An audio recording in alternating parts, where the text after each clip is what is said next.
யாஹ்வே Yeshua Messiah அவருடைய Shalom உங்கள் அனைவரோடும் கூட இருப்பதாக. அதாவது கர்த்தராகிய இயேசு கிறிஸ்துவினுடைய சமாதானம் எப்பொழுதும் உங்களுடனே கூட இருப்பதாக. இன்றைக்கு யெசபேலை பற்றி நாங்கள் படிக்க போகிறோம். யார் இந்த யெசபேல்? அது ஒரு வெறும் பெண்ணா அல்லது அது ஒரு அசுத்த ஆவியா? அது அசுத்த ஆவியா இருந்தால் அது இன்று இந்த 21ஆம் நூற்றாண்டு சபைகளை தாக்குகின்றதா? ஊழியக்காரர்களுக்கும் விசுவாசிகளுக்கும் இதனால் பாதிப்புகள் இருக்கின்றனவா? இவற்றை நாங்கள் இந்த பாடத்திலே பார்க்க போகிறோம். இந்த பாடமானது இந்த ஒளிநாடாவை பார்க்கின்றவர்கள், ஒளிநாடாவை கேட்கின்றவர்களுக்கெல்லாம் ஆசீர்வாதமாக அமைய வேண்டும் என்பதுதான் என்னுடைய ஜெபம். நாங்கள் ஒரு விஷயம் எங்களுடைய கண்களை மூடி ஜெபித்துவிட்டு இந்த பாடத்துக்கு போவோம். பரலோகத்தின் தேவனே, இந்த நேரத்திலே உங்களுடைய பாதத்துக்கு இயேசுவின் நாமத்திலே வருகிறோம். பிசாசினுடைய அந்தகார சக்திகளை தோற்கடித்த இயேசு அந்த ஜெயத்தை எங்களுக்கு கொடுத்து, போராட்டம் கர்த்தருடையது, வெற்றியோ உங்களுடையது என்று சொன்னபடினாலே ஆண்டவரே உங்களுக்கு நன்றி. அந்த வெற்றியை பெற்றவர்களாய் இருந்தாலும் சில நேரம் பிசாசினுடைய வஞ்சனைகளுக்கு நாங்கள் ஏமாந்து போய் பிசாசினால் தோற்கடிக்கப்பட்டவர்களைப் போல பயந்து தோல்வியான வாழ்க்கை வாழுகின்ற நிர்பாக்கியமான அல்லது ஒரு வேதனையான அனுபவத்துக்கூடாக செல்ல வேண்டியிருக்கிறது. ஆகவே இந்த நாளிலே நான் அல்ல, பரிசுத்த ஆவியானவர் தாமே எங்கள் அனைவருக்கும் வேதத்தின் சத்தியங்களை கற்றுக் கொடுக்கும்படியாய் ஜெபிக்கிறேன். இந்த நாளிலே இந்த பாடத்துக்கு விரோதமாய் கிரியை செய்கிற எல்லா அந்தகார சக்திகளையும் இயேசுவின் நாமத்திலே சபித்து கட்டுகிறேன்.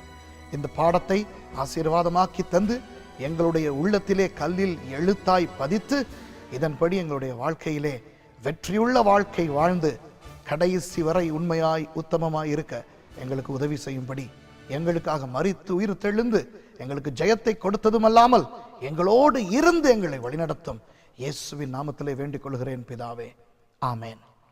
நாங்கள் இன்றைக்கு யெசபேலை பற்றி நிறைய காரியங்களை படிக்க போகிறோம். குறிப்புகள் நீங்கள் எடுத்துக்கொள்ள வேண்டி வரும். சில நேரம் திரும்ப திரும்ப இந்த ஒளி நாடாவை சில நேரம் போட்டு பார்க்க கேட்க வேண்டிய நிலை வரும். நாங்கள் இன்றைக்கு ஆரம்பத்தில் இருந்து சில முக்கியமான காரியங்களை படிக்க போகிறோம். யெசபேல் என்பது ஒரு வெறும் பெண் அல்ல. வேதத்திலே 1 ராஜாக்களிலே நாங்கள் பார்க்கிறோம், யெசபேல் என்ற ஒரு பெண் அறிமுகமாகிறாள். ஆனால் இது ஒரு வெறும் பெண் அல்ல. அப்படிப்பட்ட ஒரு பெண் பிறக்க முன்பதாகவே கூட யெசபேல் என்ற அசுத்த ஆவி கிரியை செய்து வந்தது. ஆனால் அந்த யெசபேல் என்ற பெயரை அந்த ஆவி எடுத்திருக்கவில்லை.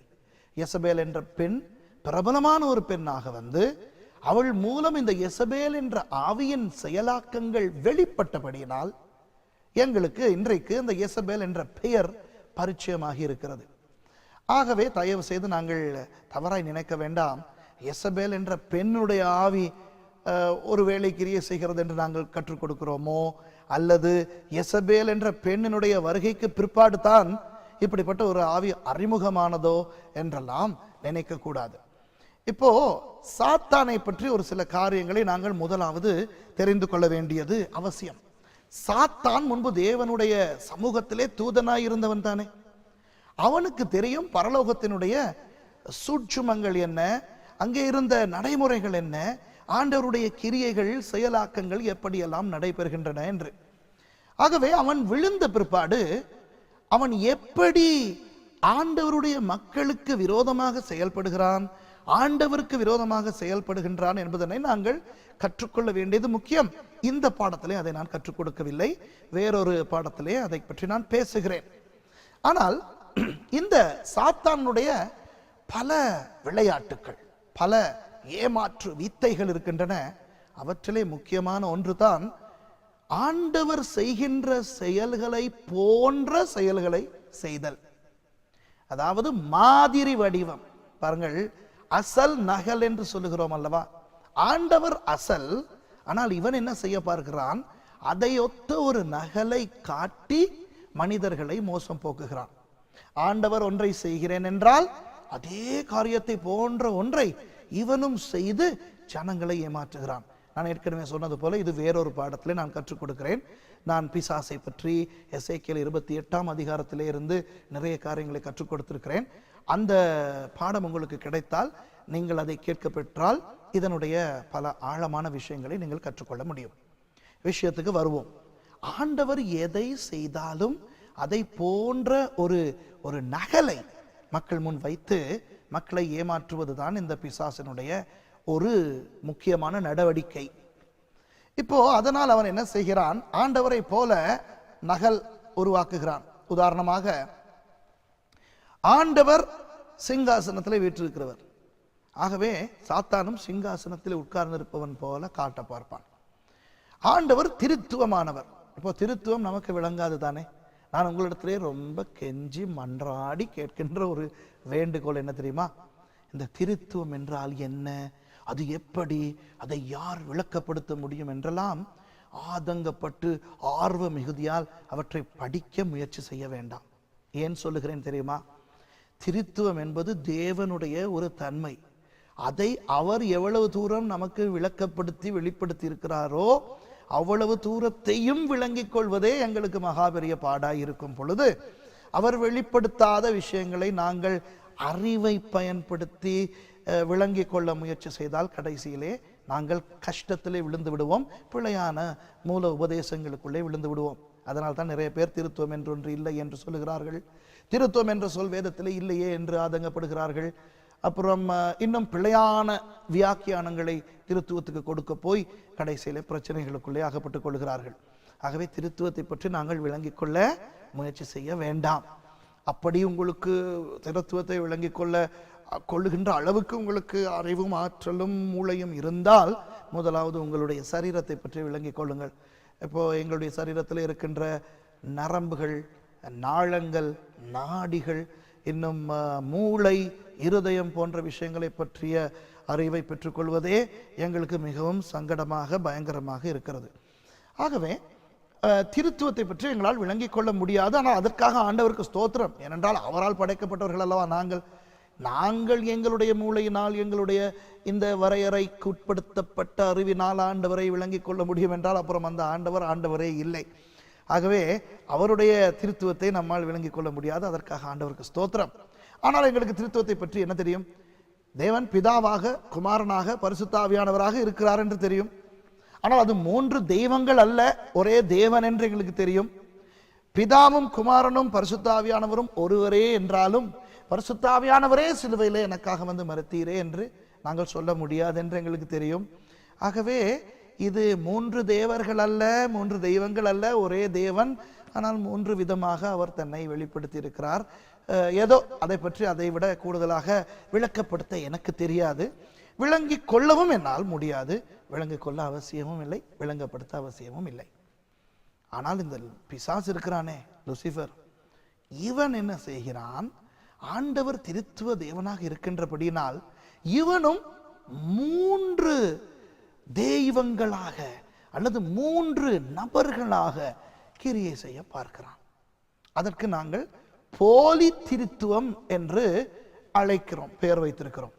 உண்மையான திருத்துவம் அல்ல, போலியான திருத்துவம். அது உண்மையாக திருத்துவம் அல்ல. ஏனென்றால் சாத்தானுக்கு ஒரே நபராக இருந்து கொண்டு 3 நபர்களாக, ஒரே சாத்தானாக இருந்து கொண்டு 3 நபர்களாக கிரியை செய்ய முடியாது. ஆனால் தேவன் ஒரே தேவனாக இருந்து கொண்டு 3 நபர்களாக கிரியை செய்கிறார். இப்போ விஷயத்துக்கு வருவோம். சாத்தான் என்ன செய்கிறான்? 3 நபர்களாக அவன் கிரியை செய்கிறான். 3 வித்தியாசமான நபர்கள். அதிலே ஒன்று தான் யேசபேல், 2வது அந்தி கிறிஸ்து, 3வது மரணத்தின் பாதாளத்தின் ஆவி. இந்த 3மே 3 பெரிய ஆவிகள். இப்போ இது சாத்தானுடைய தலைமைத்துவத்தை பற்றி பேசுகிறேன், பிசாசை பற்றி பேசுகிறேன். பிசாசுக்கு கீழே வேலை செய்கின்ற மற்ற அசுத்த ஆவிகளை பற்றி நான் பேசவில்லை. இப்போ வேதத்திலே பாருங்கள், எபேசியருக்கு எழுதப்பட்ட நிருபத்திலே 6வது அதிகாரத்திலே 12வது வசனம் இப்படி சொல்லுகிறது: ஏனெனில் மாம்சத்தோடும் இரத்தத்தோடும் அல்ல, துரைத்தனங்களோடும் அதிகாரங்களோடும் இப்பிரபஞ்சத்தின் அந்தகார லோகாதிபதிகளோடும் வான மண்டலங்களில் உள்ள பொல்லாத ஆவிகளின் சேனைகளோடும் நமக்கு போராட்டம் உண்டு. இந்த ஆவிக்குரிய படிமுறை, அசுத்த ஆவிகளினுடைய படிநிலையை பற்றி பவுலடியார் பேசினதை குறித்து நான் வேறொரு பாடத்திலே விளக்கமாக கற்றுக் கொடுக்கிறேன். இப்பொழுது நாங்கள் தெரிந்து கொள்ள வேண்டியது என்னவென்றால், இந்த சாத்தானுக்கு கீழே வேலை செய்கிற இந்த பிசாசின் ஆவிகள், துரைத்தனங்கள், அதற்கு கீழே அதிகாரங்கள், அதற்கு கீழே இப்பிரபஞ்சத்தின் அந்தகார லோகாதிபதிகள், அதற்கு கீழே வான மண்டலங்களில் உள்ள பொல்லாத ஆவிகளின் சேனைகள் என்று கிரியை செய்கின்றன. இந்த 4 குழுக்களுக்கும் மேலாக தலைமைத்துவத்தில் இருக்கின்றவன் தான் லூசிஃபர் அல்லது சாத்தான். அவன் எப்படி கிரியை செய்கிறான்? 3 பேர் இருக்கிறார்கள்.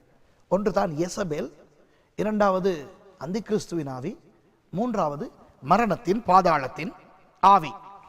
இப்ப இந்த மரணத்தின் பாதாளத்தின் ஆவி என்பது இன்றைக்கும் இந்த உலகத்திலே கிரியை செய்து கொண்டுதான் இருக்கின்றது. ஆனால் இது அந்த சும்மா அந்த சில்லறைத்தனமான மரணங்கள் இருக்கின்றன, தற்கொலை, அப்புறம் அந்த கொலை, அது போன்ற அந்த குறுகிய வட்டத்துக்குள்ளே கிரியை செய்கின்ற ஆவி அல்ல. ஆனால் இதே ஆவிதான் அவற்றையும் தூண்டுகின்றது என்பதும் உண்மைதான். ஆனால் இந்த அடால்ஃப் ஹிட்லர் 2வது உலக யுத்த காலத்திலே இந்த உலகத்திலே பெரிய கலக்கத்தை உண்டாக்கின அடால்ஃப் ஹிட்லர் 60 லட்சத்துக்கும் அதிகமான யூதர்களையும் 50 லட்சத்துக்கும் அதிகமான இந்த குறவர்கள் என்று சொல்லுகின்றவர்களையும் கொலை செய்த ஒரு பெரிய அநியாயக்காரன், சர்வாதிகாரி. அந்த ஹிட்லரை அப்படி செய்ய வைத்தது இந்த மரணத்தின் பாதாளத்தின் ஆவி. அப்புறம் உகண்டாவின் சர்வாதிகாரியாக இருந்தான் இடி அமீன், அவனை அப்படி செய்ய வைத்தது. மற்றது இன்றைக்கு பார்த்தால் இந்த நாட்களிலே சதாம் ஹுசேனை பற்றி நாங்கள் பேசிக்கொண்டோம், ஒசாமா பின் லாடனை பற்றி பேசுகிறோம். இப்படி இந்த உலகத்திலே பெரிய அளவிலே ரத்தம் சிந்துதலுக்கு காரணமாய் இருக்கின்ற நபர்களை தூண்டுகின்றவனும் அந்த காரியங்களை செய்ய வைக்கிறவனும் இந்த மரணத்தின் பாதாளத்தின் ஆவி. அடுத்து அந்தி கிறிஸ்துவின் ஆவி. இப்போ பவுலடியார் கூட புதிய ஏற்பாட்டில் இருந்து சொல்லிக் கொண்டு வருகிறார் தான், அந்தி கிறிஸ்துக்கள் இப்பொழுதும் கூட கிரியை செய்து வருகிறார்கள் என்று. ஆனால் அந்த அந்தி கிறிஸ்துக்களும் கடைசி காலத்திலே வரப்போகின்ற அந்தி கிறிஸ்துவும் வித்தியாசம். அதே அந்தி கிறிஸ்துவனுடைய ஆவி இன்றைக்கு ஒரு குறுகிய ஒரு சிறு வட்டத்துக்குள்ளே கிறிஸ்தவர்களை அந்தி கிறிஸ்துவாக இருந்து ஏமாற்றி கொண்டு வருகின்றான் என்பது உண்மை.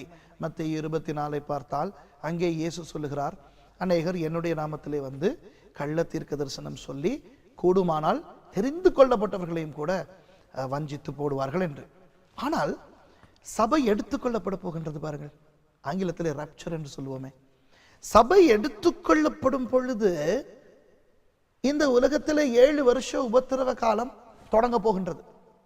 அந்த 7 வருஷ உபத்திரவ காலத்திலே இந்த உலகத்தை ஆட்சி செய்ய போகின்றவன் அந்தி கிறிஸ்து. அந்த அந்தி கிறிஸ்து இந்த உலகத்துக்கு வரப்போவது என்றைக்கு சபை எடுத்துக்கொள்ளப்படுகின்ற அதே நேரத்திலே அந்தி கிறிஸ்து பூமிக்கு வரப்போகிறான். ஆகவே அந்தி கிறிஸ்து, இந்த அந்தி கிறிஸ்து இன்னும் வரவில்லை என்று வைத்துக் கொள்வோம்.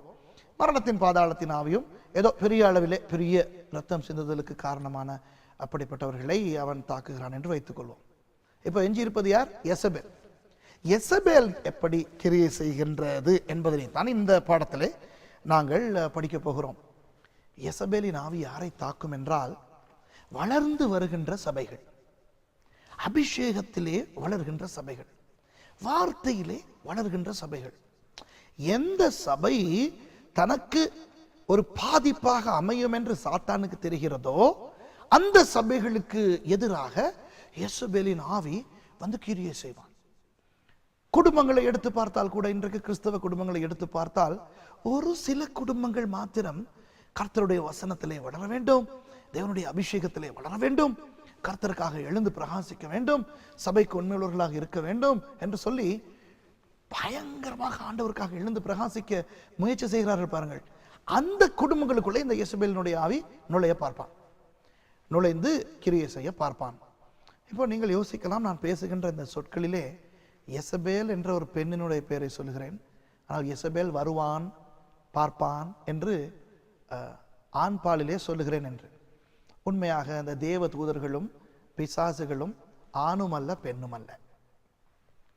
யேசபேல் என்ற பெண் மூலமாக அவன் வெளிப்பட்டு அந்த பெயரை நாங்கள் பயன்படுத்துகின்றபடினால் அது ஒரு பெண்ணை போன்ற ஒரு ஆவி என்று நாங்கள் பேசுகிறோம். ஆனால் உண்மை அது அல்ல. நாங்கள் அசுத்த ஆவிகளுக்கோ தேவதூதர்களுக்கோ அவன் என்று சொல்லுகின்றதுக்கு காரணம் வேதம் அப்படி சொல்கிறபடினால். தேவதூதன் வந்தான், காபிரியேல் வந்தான், மீகாவேல் வந்தான். அப்போ இந்த தேவதூதர்கள் ஆண்களும் அல்ல பெண்களும் அல்ல, ஆனால் வேதத்திலே ஆண் பாலிலே அது குறிக்கப்பட்டிருக்கிறது. ஆகவே எசபேல் என்ற பெண் பெயரை பாவித்தாலும் நான் அவள் என்று சொல்லாமல் அவன் என்று சொல்லுவேன். ஆனால் அந்த எசபேல் என்ற பெண்ணை பற்றி நாங்கள் பேச போகிறோம், அப்பொழுது அவள் என்று சொல்லுவேன். ஆகவே நீங்கள் தயவு செய்து குழம்பிவிட வேண்டாம். இப்போ வளர்ச்சி அடைகின்ற குடும்பங்கள், ஆண்டவருக்குள்ளே வளருகின்ற சபைகள், அபிஷேகம், ஆசீர்வாதம், வசனம் என்று நல்ல வசனத்தின்படி பாக்கியவான்களாக இருக்கும் சபைகளுக்கு தான் இந்த இசபேலினுடைய ஆவி வரும் என்று நான் குறிப்பிட்டேன். அப்போ ஏன் மற்ற சபைகளுக்கு இசபேலின் ஆவி தாக்குவதில்லை என்ற கேள்விக்கு நாங்கள் பதில் கொடுக்கத்தானே வேண்டும். அது ரொம்ப இலகுவான ஒரு கேள்வி. அதாவது விரலால் கிள்ளி வீசக்கூடிய தாவரத்தை கோடரியால் வெட்ட யாருமே வரமாட்டான். அதுபோல இன்றைக்கு நிறைய கிறிஸ்தவ குடும்பங்களுக்குள்ளே எசபேல் வர தேவையில்லை. நிறைய சபைகளுக்குள்ளே எசபேல் வர தேவையில்லை. ஏன் தெரியுமா? இந்த சின்ன சின்ன அசுத்தாவிகள் இருக்கின்றனவே, இப்போ பார்த்தோம், துரைத்தனங்கள், அதிகாரங்கள், அதெல்லாம் கொஞ்சம் பெருசு தான். என்றாலும் இந்த கடைசி ரெண்டு இப்பிரபஞ்சத்தின் அந்தகார லோகாதிபதிகள் கடைசியில் இருக்கிறதே வான மண்டலங்களில் உள்ள பொல்லாத ஆவிகளின் சேனைகள், இந்த நாலாவது அந்த கடைசி குழுவிலே இருக்கின்ற அந்த அசுத்தாவிகள் தான் இந்த ஒவ்வொரு மதங்களுக்குள்ளே போய் உட்கார்ந்து கொண்டு, மரங்களுக்கு மேலே உட்கார்ந்து கொண்டு, விக்கிரகங்களுக்குள்ளே போய் புகுந்து கொண்டு, புத்தகங்களுக்குள்ளே போய் புகுந்து கொண்டு, சுடுகாடுகளிலே தங்கி அந்த பிசாசு இந்த பிசாசு, அந்த ஆவி இந்த ஆவி என்று பெயர் எடுத்து கொண்டிருக்கின்றனவே அந்த அசுத்தாவிகள் இன்றைக்கு ஏராளமாக இருக்கின்றன சபைகளிலே. சில நேரம் நாங்கள் இயேசுவின் நாமத்தில் என்று பாட்டு பாடும்போது சில அசுத்தாவிகள் வந்து ஆடும், பார்த்திருக்கிறீர்களா? ஆடும். அது என்ன ஆவி? அது எசபேல் போன்ற பெரிய ஆவி அல்ல, அது சும்மா இந்த கடைசி குழுவில் இருக்கின்ற அந்த சின்ன ஆவி. இப்போ இந்த ஆவிகள் வந்து ஒரு சபையை குழப்பி சபை குழம்புமானால், இந்த ஆவிகள் ஒரு குடும்பத்துக்குள்ளே வந்து அந்த குடும்பம் குழம்புமானால், அப்புறம் பிசாசனுடைய நோக்கம் நிறைவேறுகின்றது தானே. எண்ணத்துக்காக பெரிய ஆவி வர வேண்டும். ஆகவே இந்த சில சபைகளை பார்த்தால் எப்பொழுது பார்த்தாலும் இந்த குட்டி குட்டி பிசாசுகளினுடைய தொந்தரவு என்ன, அங்க பாருங்கள் இச்சை, இங்க பாருங்கள் அது, இங்க பாருங்கள் இது என்று சொல்லி இந்த குழப்பம். எந்த ஆராதனையிலும் பிசாசு விரட்டி கொண்டு, எந்த ஆராதனையிலும் அந்த ஒரே ஆவி இருக்கும், ஒரு ஆவி இருக்கும், யாராவது ஒரு நபருக்குள்ளே ஒரு ஆவி இருக்கும். எந்த ஞாயிற்றுக்கிழமையும் பாடல் பாடும்போது அது அந்த பிசாசு வந்து ஆடும்.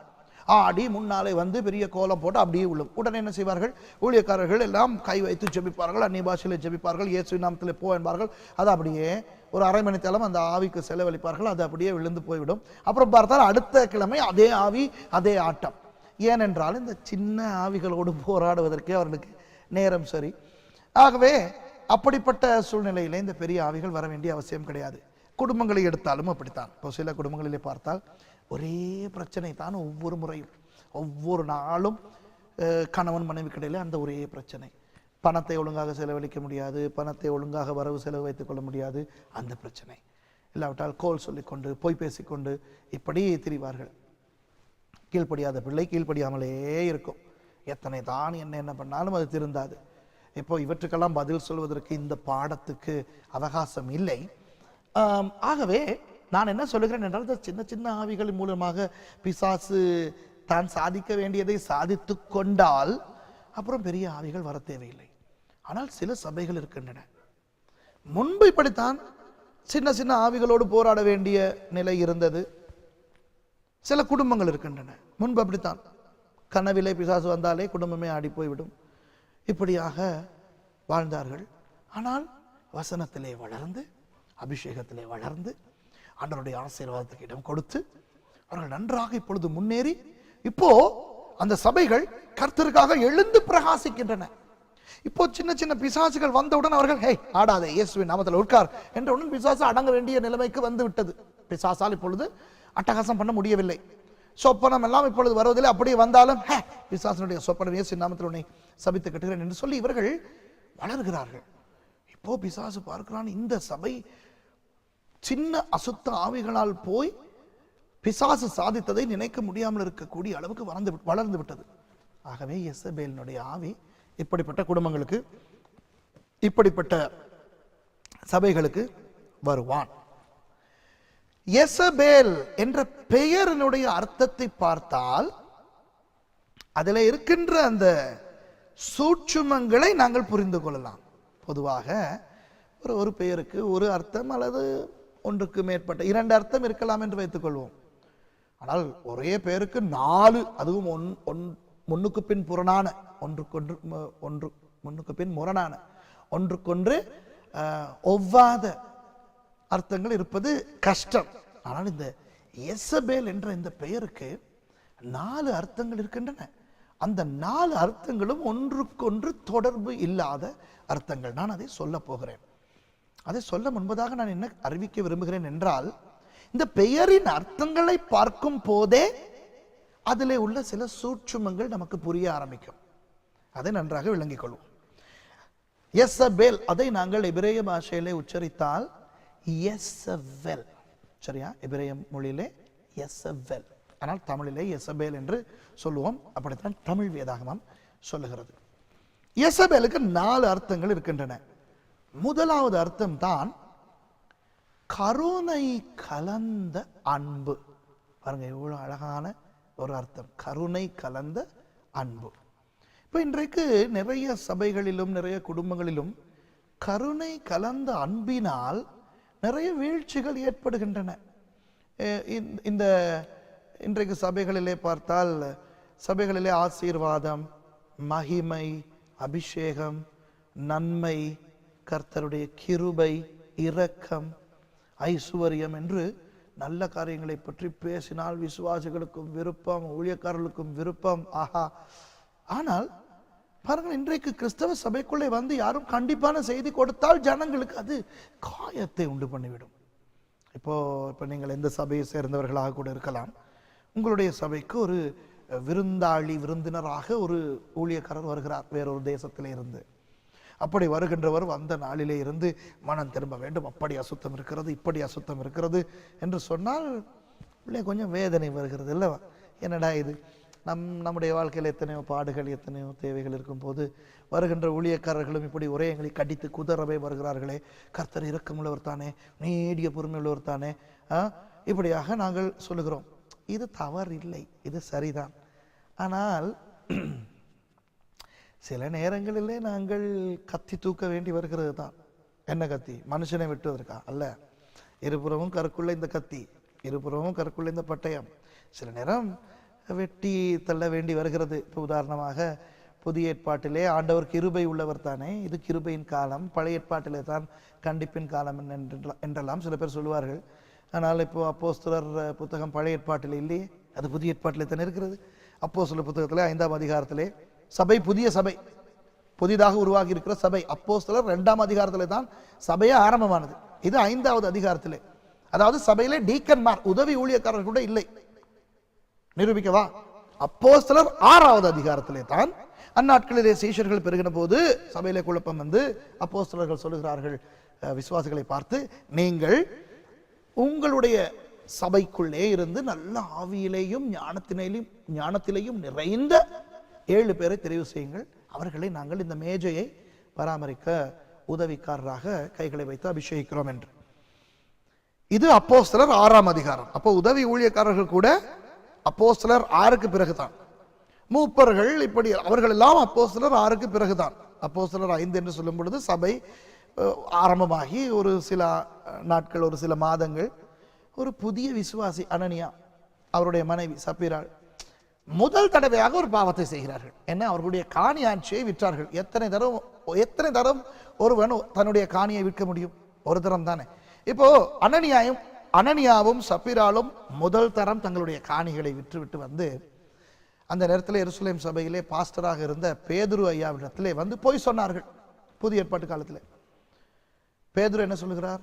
நீங்கள் கர்த்தருக்கு விரோதமாக போய் சொன்னீர்கள் என்று சொல்லி அவர்களுக்கு எச்சரிப்பை கொடுத்தவுடன் அனனியா செத்து விழுகிறான். அப்புறம் சப்பீராலும் பிற்பாடு வந்து செத்து விழுகிறாள். பாருங்கள், கத்தி, கர்த்தருடைய வார்த்தை வெட்டுகிறது 2 பேரை. யார் அந்த 2 பேர்? புது விசுவாசிகள். பாவம், முதல் தடவை தவறு செய்கிறவர்கள். ஆனால் ஆண்டவர் அப்படித்தான். சில நேரம் ஆண்டவர் அப்படி செய்யாவிட்டால் நாங்கள் திருந்தவும் மாட்டோம். பவுல் அடியாரை எடுங்கள், அவரும் புதிய ஏற்பாட்டு நபர் தானே. கொரிந்து சபை புதிய ஏற்பாட்டு சபை தானே. அங்கே 5ஆம் அதிகாரத்தில் 1 கொரிந்தியர் 5ஆம் அதிகாரத்திலே பவுலடியார் சொல்லுகிறார், உங்களுடைய சபையிலே ஒருவன் இருக்கிறான், அவன் இப்படி விபச்சார பாவத்தில் இருக்கிறான், அவனை ஏன் இன்னும் வெளியே போடாமல் வைத்துக் கொண்டிருக்கிறீர்கள் என்று. அது புதிய ஏற்பாடு. கத்தி பாவிக்கிறார் பவுலடியார். யூதா புத்தகத்தை பார்த்தார். யூதா புத்தகத்தில் யூதா சொல்லுகிறார், விசுவாசிகள் சத்தியத்தை மறுதலிக்கும் காரணத்துக்காக அதற்கு விரோதமாக நாங்கள் போராட வேண்டும் என்று சொல்லுகிறார். இப்படி புதிய ஏற்பாட்டிலே கர்த்தருடைய வார்த்தைக்காக கர்த்தருக்காக போராடி கர்த்தருடைய வசனம் இருபுறம் கருக்குள்ள பட்டயமாக கிரியை செய்கின்றது என்றெல்லாம் சொல்லப்பட்டிருக்கிறது.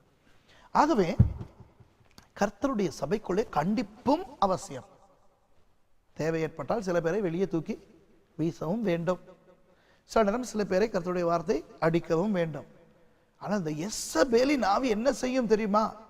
சபைக்குள்ளே புகுந்து கண்டிப்புக்கு விரோதமாக, ஒழுக்கத்துக்கு விரோதமாக கிரியை செய்ய ஆரம்பிக்கும். சபையிலே ஊழியக்காரர் கண்டிப்பாக இருந்தால் அந்த யேசபேலின் ஆவி என்ன செய்யும்? கருணை கலந்த அன்பை பயன்படுத்தி ஜனங்களை மோசம் போக்குவான். ஓ, பாஸ்டர் என்றால் இப்படியா இருக்க வேண்டும், பாஸ்டர் அரவணைக்க வேண்டுமே, அன்பா இருக்க வேண்டுமே. விசுவாசி போய் அத்தனை பாவங்களையும் செய்துவிட்டு வந்தாலும் பாஸ்டர் அன்போடு கருணையோடு நடந்து கொள்ள வேண்டும். இது எந்த ஆவி இப்படி சொல்லுகிறது சொல்லுங்கள் பார்க்கலாம்? யேசபேலின் ஆவி. என்றால் யேசபேலுக்கு ஒரு பெயரின் அர்த்தம் தான், அந்த பெயரின் ஒரு அர்த்தம் தான் கருணை கலந்த அன்பு. இன்னும் ஒரு அர்த்தம் தான் இளவரசன் எங்கே. இளவரசன் எங்கே? இது என்னடா இது? இப்படியும் ஒரு பெயருக்கு அர்த்தம் இருக்க முடியுமா? முடியும். இன்றைக்கு ஒரு மனுஷனுக்குள்ளே இருக்கக்கூடிய தாளந்துகள், திறமைகள், இயல்புகள் அடிப்படையில் அவனுக்குள்ளே பெருமையை போட்டு அவனை விழ வைப்பதற்கு இந்த யேசபேலின் ஆவி கிரியை செய்யும். இப்ப பாருங்கள், வீழ்ச்சிக்கு முன்னானது என்ன என்று வேதம் சொல்லுகிறது? மேட்டிமை. மேட்டுமை வந்தால் அடுத்து வீழ்ச்சி வரும். ஆண்டவர் எதற்கு எதிர்த்து நிற்கிறாராம்? பெருமை உள்ளவனுக்கு எதிர்த்து நிற்கிறார். பெருமை, மேட்டிமை போன்ற காரியங்கள் ஒரு மனுஷனுக்குள்ளே வந்தால் அவன் விழுவான். அவனை அடிக்க போவது யார்? பிசாசு அல்ல, ஆண்டவர். யேசபேலின் ஆவிக்கு என்ன வேண்டும் தெரியுமா? வளர்ந்த ஒரு சபையை யேசபேலால் அடிக்க முடியாது. ஒரு ஊழியக்காரனை யேசபேலால் அடிக்க முடியாது. ஒரு நல்ல ஆவிக்குரிய குடும்பத்தை யேசபேலால் அடிக்க முடியாது. ஆகவே யேசபேல் என்ன செய்வான் தெரியுமா? பெருமையை கொண்டு வந்து அந்த குடும்பத்துக்குள்ளே, அந்த சபைக்குள்ளே, அந்த ஊழியக்காரனுக்குள்ளே போட்டு ஆண்டவரை அடிக்க வைப்பான். ஏனென்றால் ஆண்டவர் அடிக்க முடியும் தானே. ஆண்டவருடைய அடி வந்தால் அது பயங்கரமாக இருக்கும். ஆகவே இளவரசன் எங்கே என்றால் என்ன அர்த்தம்? ஒரு ஊழியக்காரனுக்குள்ளே கொண்டு வந்து, ஹே, நீ ஏன் இப்படி இருக்க வேண்டும்? தாழ்மை தாழ்மை என்று சொல்லி நீ எதற்காக இப்படி அடங்கி போக வேண்டும்? நீ ஒரு பெரிய ராஜா, உனக்குள்ளே இருக்கின்ற அந்த இளவரசன் எங்கே? அவனை காட்டு. எங்கே உன்னுடைய அந்த மகிமையை காட்டு. ஏ சகோதரியே, எதற்காக எல்லாரும் உன்னை ஏச ஏச திட்ட திட்ட நீ பார்த்து கொண்டிருக்க வேண்டும்? நீ யார் என்று காட்டு. உனக்குள்ளே இருக்கிற அந்த இளவரசியை காட்டு, உன்னுடைய வல்லமையை காட்டு. பார்த்தீர்களா? ஓ, இந்த குடும்பம் எத்தனை நல்ல குடும்பம். நாங்களும் ரட்சிக்கப்பட்ட சபைக்கு சென்றோம், சபையிலே மற்றவர்களுக்கு சரிசமமாக நாங்கள் இறங்கினோம். கொஞ்சம் தாழ்ந்து போனால் போதுமே, தலைக்கு மேலே ஏறி இந்த சின்ன சின்ன சின்ன குடும்பங்கள் எங்கள் தலையிலே ஏறி அம்மி அரைக்க பார்க்கிறதே. எங்களுடைய ஜாதி என்ன, எங்களுடைய பெருமை என்ன, எங்களுடைய வம்சம் என்ன விளங்குகிறதா? யேசபேல் எப்படி கிரியை செய்கிறான் என்று. இதுதான் இந்த யேசபேலினுடைய அடுத்த ஒரு பகுதி. இளவரசன் எங்கே? உன் ஜாதி எங்கே? உன் பெருமை எங்கே? உன் பீற்றல் எங்கே? மூன்றாவது அர்த்தம் தான் உயர்வில்லாத தன்மை. உயர்வில்லாத தன்மை என்றால் தன்னை உயர்த்தாத ஒரு தன்மை. பாருங்கள், ஒன்றுக்கொன்று முரணான கருத்து. தன்னை உயர்த்தாத தன்மை என்றால் என்ன தெரியுமா? போலியான தாழ்மை. போலியான தாழ்மை என்றால் என்ன? தன்னை குறித்த கவலை. ஐயோ, நான் பாவம், நான் மேடைக்கு போக மாட்டேன், நான் பிரசங்கம் பண்ண மாட்டேன், ஐயோ நான் தீர்க்க தரிசனம் உரைக்க மாட்டேன், ஐயோ எனக்கு வரமா, என்னை கர்த்தர் பயன்படுத்த போகிறாரா, ஐயோ நான் ஒரு புழு, நான் ஒரு பூச்சி, எனக்கு ஒன்றுமே இல்லை. இப்போ குப்பையிலே இருந்து தான் ஆண்டவர் எளியவனை தூக்கி எடுக்கிறார். தூக்கி எடுத்த பிற்பாடு அவன் குப்பையிலேயா இருக்கிறான்? இல்லை. முதல் பேரின் அர்த்தம் என்ன? இளவரசன் எங்கே குப்பையிலிருந்து தூக்கி எடுத்த பிறகு பெருமையை கொண்டு வந்து போட்டு, ஓ அதெல்லாம் முன்பு, இப்போ நான் பெரியாள் என்று காட்டிக்கொள்வதும் பிழை. ஆனால் ஐயோ நான் வந்தது குப்பையிலிருந்து தானே, நான் எப்படி இவர்கள் பக்கத்திலே போய் நிற்க முடியும் என்று போலியான தாழ்மை உருவாகிறது பாருங்கள். இதுவும் பிழை. இதுவும் யெசபேலினுடைய ஆவிதான். விளங்குகிறதா? ஒரு போலியான ஒரு தன்னை குறித்த கவலை. எல்லாரும் என்னை குறித்து என்ன நினைப்பார்களோ, ஐயோ எனக்கு இது இல்லையே அது இல்லை என்ற ஒரு தன்மை. நான்காவது பேரின் அர்த்தம் கணவன் அற்ற தன்மை. கணவன் அற்ற தன்மை. கணவன் அற்ற தன்மை என்பதை இந்த யெஷபேல் என்ற அந்த எபிரேய அர்த்தத்திலிருந்து தானே நாங்கள் எடுக்கிறோம். இன்னொரு காரியம் நீங்கள் தெரிந்து கொள்ளுங்கள். இது ஒரு பீனிஷிய பெண், பீனிஷிய தேசத்து பெண். ஆகவே பீனிஷிய பெயரின் அர்த்தமும் இதில் இருக்கிறது. யெஷபேல் என்றால் கணவன் அற்ற தன்மை என்பது உண்மை. ஆனால் அதை விளக்க வேண்டும், அப்பொழுதுதான் உங்களுக்கு விளங்கும். கணவன் யார்? ஒரு மனைவிக்கு கணவன் யார்? தலை. நல்லவனோ கெட்டவனோ அதை பற்றி நாங்கள் பேசவில்லை. இப்போ சில பெண்கள் யோசிப்பீர்கள், என் கணவனுக்கு தலையா இருப்பதுக்கா, அவனுக்கு உடம்பா இருப்பதற்கு கூட தகுதி இல்லை என்று. அதை பற்றி பேச வேண்டாம். கணவன் அற்ற தன்மை என்றால் தலையற்ற தன்மை. கணவனற்ற தன்மை என்றால் வழிநடத்தல் அற்ற தன்மை. கணவனற்ற தன்மை என்றால் பராமரிப்பு அற்ற தன்மை. கணவன் அற்றவள் என்று சொல்லப்பட்டிருக்கிறது. யாரை பார்த்து நாங்கள் கணவன் அற்றவள் என்று சொல்வோம்? திருமணம் செய்யாத ஒரு பெண்ணை பார்த்து இது ஒரு கணவன் அற்றவள் என்று சொல்லுவோமா? இப்போ உங்களுடைய வீட்டிலே, உங்களுடைய சபையிலே ஒரு வாலிப பெண் இருக்கிறார் என்று வைத்துக் கொள்வோம். அவருக்கு திருமணமாகவில்லை. அவரை நீங்கள் அறிமுகப்படுத்தும் போது இது கணவன் அற்றவள் என்று சொல்லுவீர்களா? இல்லை. அப்படியே கேட்டாலும் இவர் திருமணமானவர், திருமணமாகாதவர் என்று தான் சொல்லுவோம்.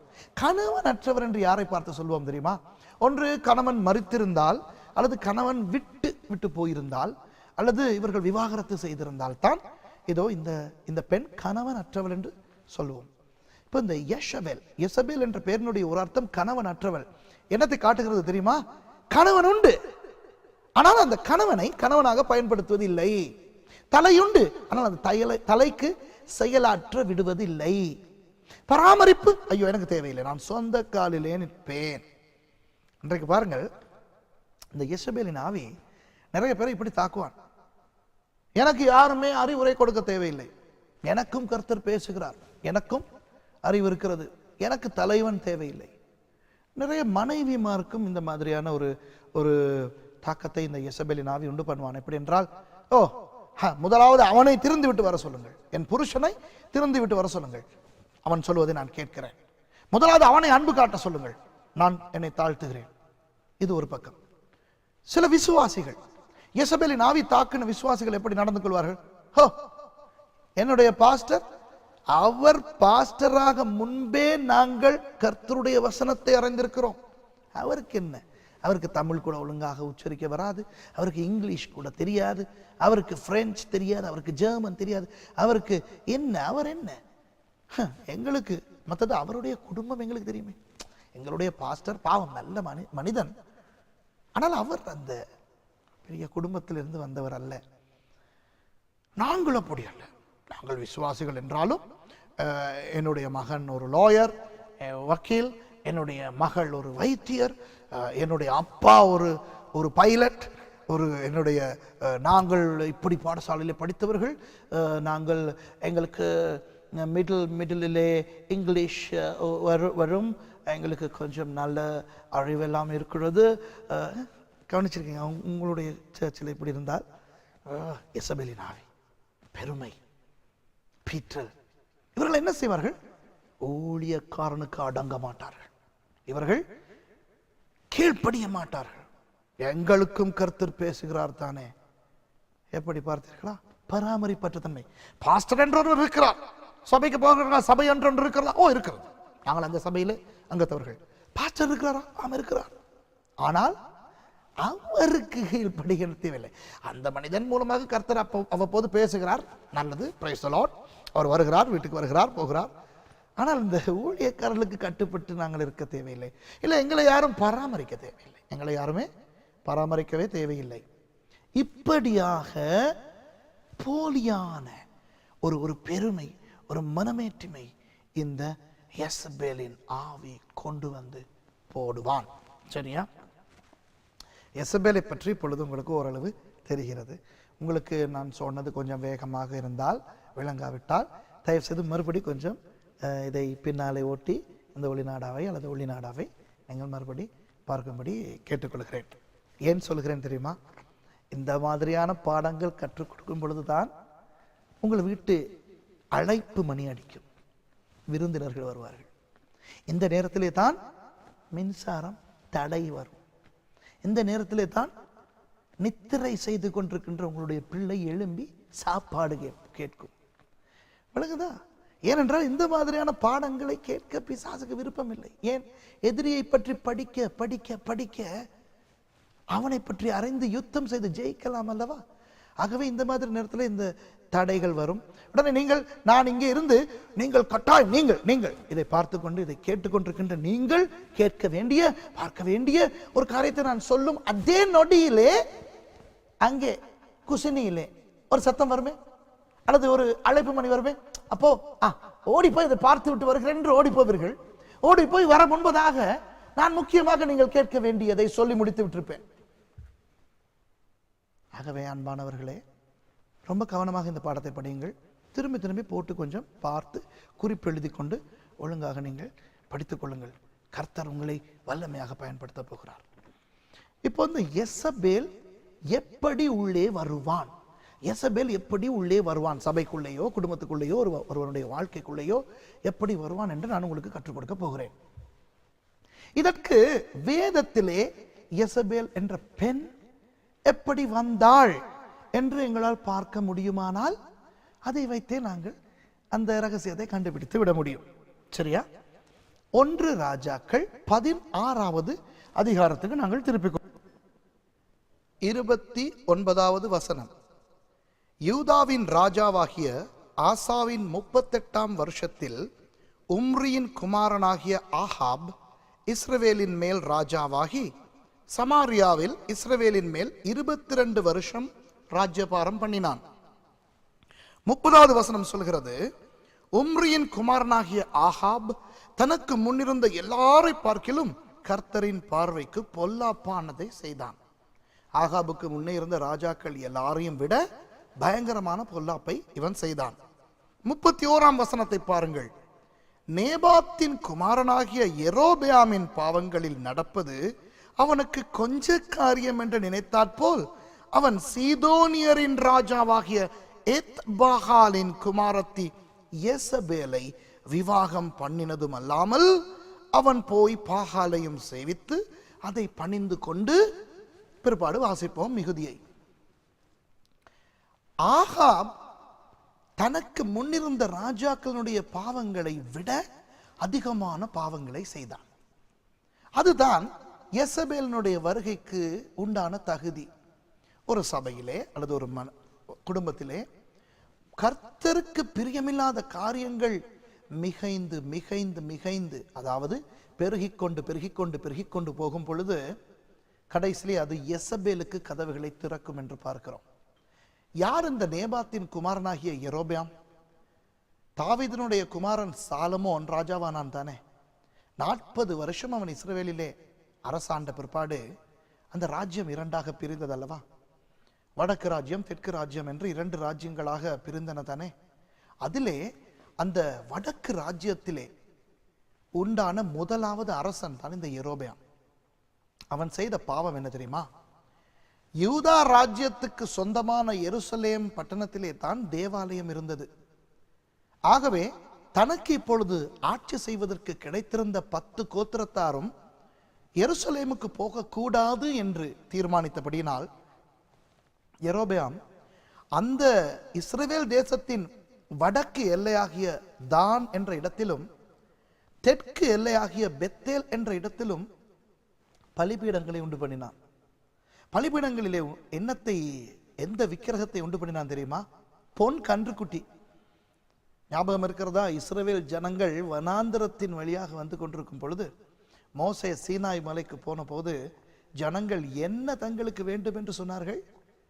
எகிப்தில் இருந்து தங்களை மீட்டுக் கொண்டு வந்த தேவன் என்று சொல்லி ஒரு பொன் கன்றுக்குட்டியை செய்து கொண்டார்கள், அதுவும் ஆரோனை வைத்து.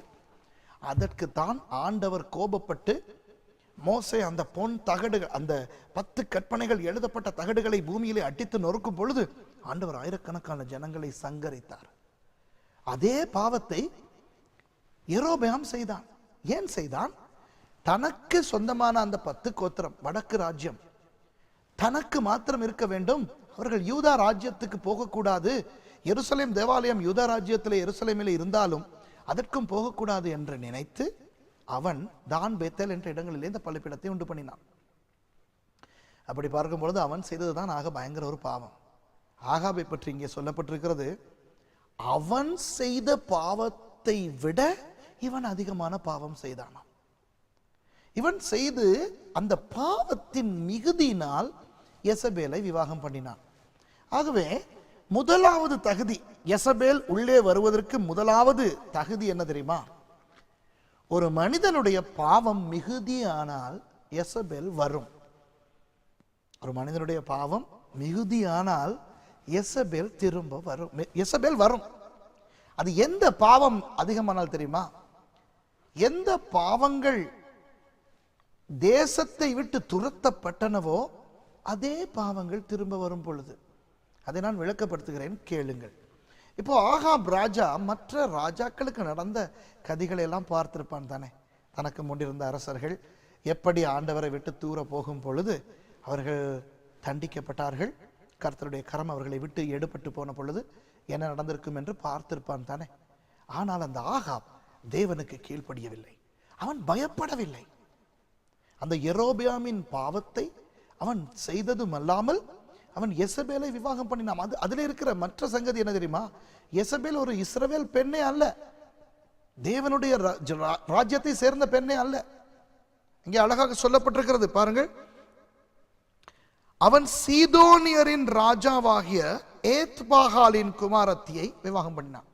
சீதோன், தீரு சீதோன் என்று இஸ்ரவேலுக்கு வடக்கே அந்த கரையோர பிரதேசங்களிலே 2 தேசங்கள் இருந்தன. எப்பொழுது பார்த்தாலும் அவர்களுக்கு இஸ்ரவேலரோடு பிரச்சனை. இவன் என்ன செய்தான்? அந்த சீதோன் தேசத்து ராஜாவினுடைய மகளை விவாகம் பண்ணினான். ஆண்டவர் மோசே மூலமாக சொல்லியிருந்தார், யூதர்கள், இஸ்ரவேல் ஜனங்கள் அந்நிய ஜாதியினரை திருமணம் செய்யக்கூடாது என்று. இவனுடைய பாவத்தின் மிகுதியினாலே இவன் போய் அப்படி ஒரு பெண்ணை திருமணம் செய்து கொண்டான். இஸ்ரவேலர் மத்தியிலே இல்லாத, யூத பெண்ணாக இல்லாத யெசபேலை திருமணம் செய்து கொண்டான். யெசபேலினுடைய வருகையாகவே எதனால் வந்ததா? பாவத்தின் மிகுதியினால்.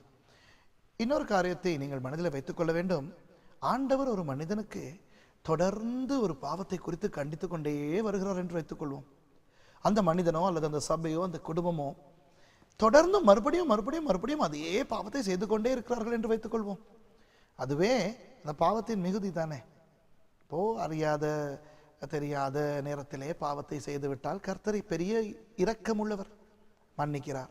ஆனால் தொடர்ந்து அந்த பாவத்திலே விழுந்து விழுந்து விழுந்து எழும்பிக் கொண்டே இருந்தால் ஆண்டவர் எவ்வளவு என்றுதான் பொறுப்பார்.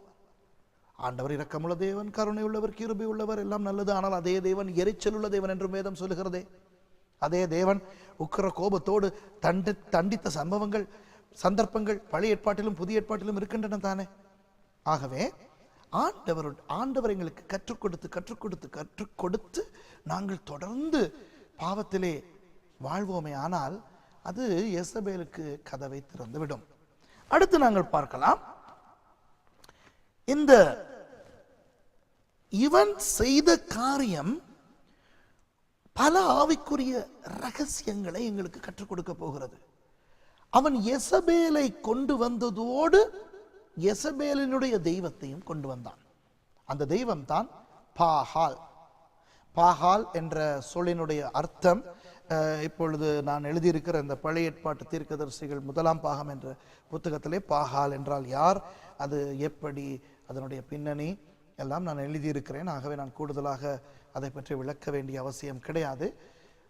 ஆனால் சுருக்கமாக சொல்கிறேன், பஆல் எபிரேய மொழியிலே கர்த்தர் என்றுதான் அர்த்தம். யாஹ்வே என்று எங்களுடைய ஆண்டவருக்கு நாங்கள் எபிரேய மொழியிலே சொல்லுகிறோமே, அதுதானே தமிழிலே யெகோவா என்று சொல்லுகிறோம். அந்த யாஹ்வே என்ற பதத்துக்கு கானானிய மொழியிலே பஆல் என்று அர்த்தம், எஜமான். இப்போ யெசபேலினுடைய தெய்வம் இந்த பாகால் உண்மையிலேயே முன்பு எங்கே இருந்தான் தெரியுமா? கானானிலே, இதே இஸ்ரவேல் தேசத்திலே. யோசுவாவும் இஸ்ரவேல் ஜனங்களும் யோர்தானை கடந்து வந்து எரிகோ, ஆய் போன்ற பட்டணங்கள் எல்லாம் அடித்து இந்த கானான் தேசத்தை பிடித்தார்களே, அப்பொழுது அங்கு இருந்த தெய்வம் தான் இந்த பாகால். பாகாலை துரத்தினார்கள். இஸ்ரவேலர்களால் துரத்தப்பட்ட அதே தெய்வம் பாருங்கள் மறுபடி இஸ்ரவேலுக்குள்ளே வந்துவிட்டது. ஏன்? பாவத்தின் மிகுதியால்.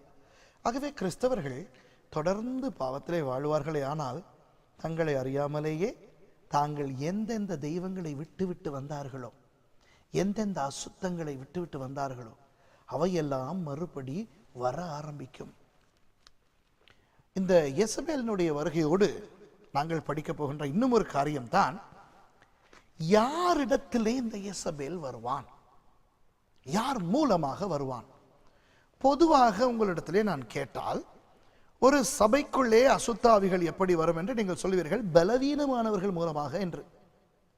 ஒரு குடும்பத்திலேயும் கூட யார் பாவத்தில் இருக்கிறார்களோ, யார் பலவீனமாக இருக்கிறார்களோ அவர்கள் மூலமாகத்தான் பிசாசினுடைய தாக்கம் வரும் என்று சொல்வீர்கள். அது சரி, பிழை அல்ல. ஆனால் யெசபேலினுடைய விஷயத்திலே அப்படி அல்ல. யெசபேலின் ஆவி ஒரு நாளும் பலவீனமானவன் மூலமாக வராது, குறைந்த நிலையிலே இருக்கின்ற ஒருவன் மூலமாக வராது. யெசபேலின் ஆவி வந்தால் அது ஆகிலும் மேல் மட்டத்திலே இருக்கின்றவர் மூலமாகத்தான் உள்ளே நுழைய பார்க்கும். யெசபேல் எப்படி இஸ்ரவேல் தேசத்துக்குள்ளே வந்தாள்? யெசபேல் என்ற பெண் எப்படி வந்தாள்? ஆகாப் ராஜாவினுடைய மனைவியாக. இஸ்ரவேல் தேசத்திலே ஆகாபே இப்படி பாவம் செய்து கொண்டிருந்தான் என்றால் அந்த தேசத்து குடிகள் எவ்வளவு பாவத்திலே வாழ்ந்திருப்பார்கள். ஆனால் பாருங்கள், அந்த தேசத்து குடிகள் மூலமாக வரவில்லை. யார் மூலமாக வந்தாள்? ஆகாப் மூலமாக. கொஞ்சம் சரித்திரத்தில் பின்னாலே போவோமா? யோசுவா எரிகோ நகரத்தை ஜெயித்த பிற்பாடு ஆய் என்ற பட்டணத்தை யுத்தம் செய்து ஜெயிக்க போகிறார். அவரோடு இஸ்ரவேல் சேனைகளும் போகிறார்கள். ஆனால் ஆய் பட்டணத்தை பிடிக்க முடியாமல் எரிகோவையே பிடித்தவர்கள் எரிகோவை விட சிறிய பட்டணமாகிய ஆய் பட்டணத்தாரிடம் முறிந்தோடினார்கள். மனம் உடைந்து போய் யோசுவா வந்து ஆண்டவரிடத்தில் கேட்கிறார், ஆண்டவரே ஏன் இப்படி ஒரு கேவலம் நடந்தது என்று. அதற்கு ஆண்டவர் காட்டினார், ஆகான் என்ற ஒரு மனிதன் தவறு செய்து விட்டான் என்று. அந்த ஆகான் யோசுவாவோடு இருந்த ஒருவனும் அல்ல, ஒரு பெரிய தலைவனும் அல்ல, ஒரு பெரிய முக்கியமான நபரும் அல்ல, ஒரு சாதாரண குடிமகன். இப்படித்தான் பொதுவாக அசுத்த ஆவிகள் நுழையும். ஒரு பலவீனமான ஒரு துவாரத்தினூடு, ஒரு ஓட்டையினூடு வருவான். ஆனால் யெசபேலின் ஆவி அப்படி வரவே வராது. யெசபேலின் ஆவி முதல் தலைவனிடத்திலே இருந்துதான் வர பார்க்கும். தலைவனிடத்திலே தலைவனைத்தான் அடிக்க பார்க்கும். இயேசு ஒரு முறை சொல்லியிருக்கிறார், ஞாபகம் இருக்கிறதா? மேய்ப்பனை வெட்டுங்கள், ஆடுகள் சிதறுண்டு போகும் என்று. யெசபேல் மேய்ப்பனை வெட்டத்தான் வருவான். ஒரு குடும்பத்தை தாக்க வரும் பொழுது குடும்ப தலைவனை தான் அடிப்பான் முதலாவது. ஒரு சபையை தாக்க வரும் பொழுது சபையின் போதகரை தான் அடிப்பான் முதலாவது. போதகரை அடிக்க முடியாவிட்டால் தான் அடுத்து போதகரினுடைய மனைவியை தாக்குவான், அப்புறம் பிள்ளைகளை, அப்புறம் உதவி போதகரை, உப போதகரை, அவருடைய குடும்பத்தை. இப்படி மேல் மட்டத்தில் இருந்து தான் யெசபேலின் ஆவி அடிக்க வருவான். இன்னொன்று சொல்லுகிறேன், மேல் மட்டத்திலே அடிக்க தொடங்கி அடிக்க முடியாமல் அவன் கீழே இறங்கி வரும் பொழுது மேல் மட்டத்துக்கு அடிக்கின்ற முயற்சியை கைவிடவும் மாட்டான். அடிக்க தொடங்கினால் கடைசி வரை முயற்சி பண்ணி கொண்டே இருப்பான். எங்களுக்கும் அது பெரிய போராட்டம் தான். பெல்வுட்டில் இருக்கிற கர்மேல் பர்வத சபையிலே தலைமை மேய்ப்பராக நான் இருக்கிறேன். அப்போ எங்களுடைய சபைக்கு யெசபேல் அடிக்க வேண்டும் என்றால் முதலாவது யாரை அடிப்பான்? என்னை தான் அடிப்பான். எப்படி அடிப்பான்? அதான் பார்த்தோமே, இரக்கமுள்ள அன்பினாலே, இல்லாவிட்டால் பெருமை, இளவரசன் எங்கே பெருமை, இல்லாவிட்டால் ஒரு பராமரிப்பு எனக்கு தேவையில்லை, சொந்த காலில் என்னால் நிற்க முடியும், இல்லாவிட்டால் போலியான தாழ்மை, ஏதோ ஒரு விதத்திலே இந்த யெசபேலினுடைய முறைகளிலே முதலாவது யாரை அடிக்க பார்ப்பான்? யெசபேல் என்னை தான் அடிக்க பார்ப்பான். அப்போ நான் இதை கண்டுபிடித்துக் கொண்டு, ஓஹோ, யேசபேல் தான் என்னை அடிக்க வருகிறான், ஆகவே நான் கவனமாய் இருக்கிறேன் என்று வைத்துக் கொள்வோம். அடுத்து என்ன செய்வான்? என் மனைவியை தாக்க ஆரம்பிப்பான். இதே போன்று என் மனைவியும் ஒருவாறு அவன் அந்த யேசபேலினுடைய ஆவியை பற்றி புரிந்து கொண்டு யேசபேல் ஆவியோடு போராடும் போது அவன் அடுத்து என்னுடைய உபபோதகரை தாக்க போவான். இப்போ என்னுடைய உபபோதகரை தாக்க அவன் போகும்பொழுது என்னை கைவிட்டு விட்டு போக மாட்டான், என்னையும் அடித்துக் கொண்டே இருப்பான். ஆகவே யேசபேலின் ஆவி என்னை தாக்க தொடங்கிவிட்டது என்று நான் தெரிந்த நாளிலே இருந்து சாகும் வரை நான் கவனமாக இருக்க வேண்டும். ஆகவே எப்படி யேசபேல் உள்ளே வருவான் என்று நாங்கள் பார்த்தோம். வந்த யேசபேல் ஆகாபை என்ன செய்ய வைத்தாள்? அங்கே அவள், இங்கே அவன்.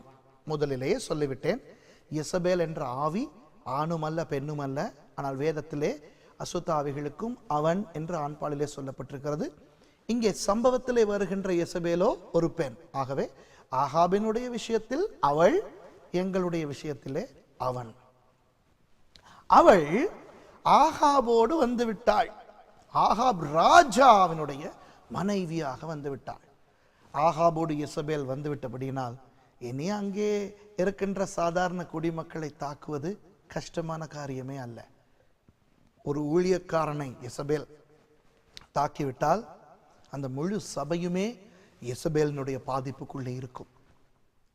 ஊழியக்காரன் தப்பினாலும் அவனுடைய மனைவி யேசபேலின் ஆவியினாலே தாக்கப்பட்டால் ஊழியக்காரன், அந்த சபை எல்லாமே ரொம்ப கஷ்டத்திலே ஒரு மிகுந்த சாபமான ஒரு சூழ்நிலைக்குள்ளே ஓடிக்கொண்டிருக்கும். அதே போல ஒரு குடும்பத்திலே யாராவது ஒருவர் யேசபேலின் ஆவிக்கு அகப்பட்டு விட்டால் அவர்களுடைய நிலை பயங்கரமாய் இருக்கும். கவனமாக கேட்டுக்கொள்ளுங்கள். யேசபேலின் ஆவி தாக்கும் போது அல்ல, யேசபேலின் ஆவி எங்களை தாக்கிக் கொண்டுதான் இருக்கும். ஆனால் யேசபேலினுடைய தாக்கத்துக்கு நாங்கள் உள்ளாகி விட்டோமோ, யேசபேலினுடைய தாக்கத்துக்கு நாங்கள் அடிமையாகி விட்டோமோ, அந்த சோதனைகளுக்கு விழுந்து விட்டோமோ, அப்புறம் பயங்கர கஷ்டத்துக்குள்ளே நாங்கள் போக வேண்டி வரும். இப்படி உள்ளே வந்த யேசபேல் ஆகாபை என்ன செய்ய வைத்தாள் என்று பார்ப்போம். அதையே தான் எங்களுடைய வாழ்க்கையிலும் செய்ய வைப்பாள் அல்லது செய்ய வைப்பான் யேசபேல் என்ற பிசாசு. வசனத்தை சொல்லுகிறது, நேபாத்தின் குமாரனாகிய யெரொபெயாமின் பாவங்களில் நடப்பது அவனுக்கு கொஞ்ச காரியம் என்று நினைத்தாற்போல் அவன் சீதோனியரின் ராஜாவாகிய ஏத்பாகாலின் குமாரத்தி யெசபேலை விவாகம் பண்ணினதும் அல்லாமல் அவன் போய் பாகாலையும் சேவித்து அதை பணிந்து கொண்டு. இந்த இரண்டு காரியங்களையும் சொல்லிவிட்டு மூன்றாம் நான்காம் காரியங்களுக்கு கடந்து போவோம். பாகாலை முதலாவது இவன் வணங்கவில்லை, பாகாலை இவன் நமஸ்கரிக்கவில்லை, இவன் பாகாலை சேவிக்க தொடங்குகிறான். சேவிப்பதும் பணிந்து கொள்வதும் இரண்டு வித்தியாசமான காரியங்கள். சேவிப்பது என்பது ஊழியம் செய்வது அல்லது ஏதாவது ஒரு வேலை செய்வது. ஊழியம் செய்வது என்றால் என்ன? சேவிப்பது என்றால் என்ன? ஏதோ ஒரு வேலையை செய்வது தானே. இப்போ அந்த பாகால் யாராம்? முன்பு இஸ்ரவேலை விட்டு துரத்தப்பட்ட விக்கிரக ஆராதனையின் தெய்வம், சரிதானே? இப்போ அந்த தெய்வம் உள்ளே வந்து விட்டது. எது ஆகாபினுடைய தேசமாகிய இஸ்ரவேல் தேசத்தை விட்டு எது அகற்றப்பட்டதோ அது இப்போ வந்து விட்டது. வந்த அந்த அசுத்தத்தை இவன் சேவிக்கிறான். கிறிஸ்தவர்களாகிய நாங்கள் ரட்சிக்கப்படும் பொழுதோ அதற்கு பிற்பாடோ படிப்படியாக கர்த்தருடைய வசனத்திலே வளர வளர நிறைய காரியங்களை வெளியேற்றிக் கொண்டிருக்கிறோம். உண்மைதானே? பழைய மத நம்பிக்கைகள், மூட நம்பிக்கைகள், சம்பிரதாயங்கள், சடங்காச்சாரங்கள், ஜாதி பெருமை, பணப்பெருமை, இன்னும் அடுக்கிக் கொண்டே போகலாம். விக்கிரகங்கள், படங்கள், சூனியங்கள், தாயத்துக்கள், இப்படி ஏராளமான காரியங்களை அகற்றிக்கொண்டே நாங்கள் வருகிறோம். பாகால் மறுபடி இஸ்ரவேலுக்கு வந்தது போல இந்த காரியங்கள் மறுபடி எங்கள் வாழ்க்கைக்கு வருமாம். அப்படி வரும் பொழுது நாங்கள் அவற்றை பணிந்து கொள்ளப் போவதில்லை, முதலாவது சேவிக்க போகிறோம். அதை நான் விளக்கப்படுத்துகிறேன். இப்போ இந்த புத்தகத்தை எடுத்துக்கொள்வோம். இந்த புத்தகத்தை நான் பணிந்து கொள்வது என்பது அதற்கு மரியாதை செலுத்துவது, அதை குறித்து நான் பிறகு பார்க்கிறேன், கற்றுக் கொடுக்கிறேன். ஆனால் இதை சேவிப்பது என்றால் என்ன தெரியுமா? இது இப்படி கோணலாக இருக்கும் பொழுது அதை சரிப்படுத்துவது, அதை ஒழுங்குபடுத்துவது அதற்கு நான் செய்யும் ஒரு பணிவிடை. இது இப்படி கீழே விழுகிறது, அதை இப்படி எடுக்கிறேன், வைக்க வேண்டிய இடத்துல வைக்கிறேன். நான் என்ன செய்கிறேன்? இந்த பொருளுக்கு நான் ஒரு சேவை செய்கிறேன். சரிதானே? அந்த பொருள் எப்படிப்பட்ட மதிப்புடையதோ அதற்கேற்றாற்போல் நாங்கள் நடந்து கொள்வோம். இப்போ உதாரணமாக இந்த புத்தகத்தை வேண்டுமானால் நான் இப்படி வைக்க முடியும். ஆனால் என்னுடைய கை கடிகாரத்தை அப்படி போட மாட்டேன், உடைய சந்தர்ப்பம் இருக்கிறது. ஆகவே இதை மெதுவாக நான் வைப்பேன். பூச்சாடியை இன்னும் மெதுவாக வைப்பேன். முட்டையை இன்னும் மெதுவாக வைப்பேன். ஏன்? வைத்த பிறகும் பார்ப்பேன், உருண்டு போய் விழுந்து உடைந்து போய்விடக்கூடாது என்று வைப்பேன். ஆகவே முட்டையை வைக்கும் முறை வேறு, பூச்சாடியை வைக்கும் முறை வேறு, கை கடிகாரத்தை வைக்கும் முறை வேறு, புத்தகத்தை வைக்கும் முறை வேறு. எதன் அடிப்படையில் என்னுடைய நடவடிக்கை வித்தியாசமாகிறது? அந்த பொருளினுடைய தன்மை, அதனுடைய மெதுமை, அதனுடைய முக்கியத்துவம், இவற்றின் அடிப்படையிலே தான் நான் இவற்றை எப்படி மதிக்கிறேன் அல்லது இவற்றை எப்படி நான் கையாளுகிறேன் என்று நிர்ணயமாகும். அதுபோல பாகால் என்பது ஒரு பிற மதத்து தெய்வம், பிற தேசத்து விக்கிரகம். ஆகாம் அந்த தெய்வத்தை முதலாவது பணிந்து கொள்ளவில்லை. அந்த இடத்துல அழகாக சொல்லப்பட்டிருக்கிறது, சேவித்தான் என்றால் என்ன தெரியுமா? இப்போ யேசபேல் பாகாலை கொண்டு வரும்போது சரி கொண்டு வா, அது உன்னுடைய சாமி, உன்னுடைய தெய்வம், வைத்துக்கோ.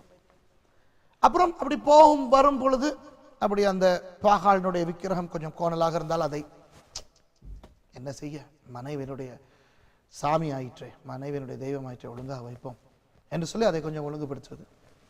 முதலாவது அதற்கு அனுமதி கொடுத்ததே அதற்கு சேவிப்பதற்கு சமானம், அதை சேவிப்பதற்கு சமானம்.